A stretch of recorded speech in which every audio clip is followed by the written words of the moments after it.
باب الهزيمة طبعا انا هتكلم بصراحة اللي احنا ما كناش رجالة.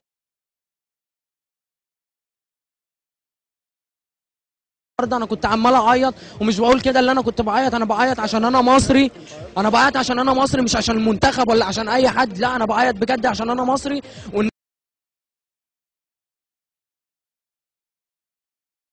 علينا وعيب علينا احنا بجد اللي احنا مصريين وعندنا قناة الحياة. مع اي قناة هتكلم بصراحة احنا مش رجالة، واحنا ما نستحقش المكسب دوت.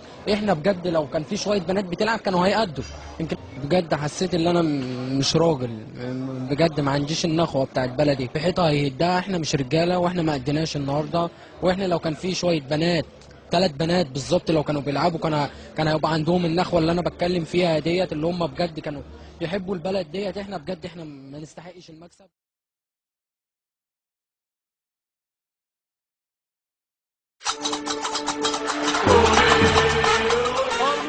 خلوني نهضر. احنا الجزائر بلاد الرجال، راينا باللي احنا رجال، احنا رجال عليهم، احنا رجال ونبين لهم باللي رجال خويا. On va voir c'est qui les hommes. وربحنا ما عرفنا باللي احنا رجال، ماناش كيما هما، احنا رجال. مبروك على الجزائر، مبروك علينا. واحد بزاف، واحد باش يموت شحاته يموت ابكيو يا المصريين ابكيو. أبطال العالم ربحنا المثروة، الشح يا شحاته الشح راسينا شواكنا.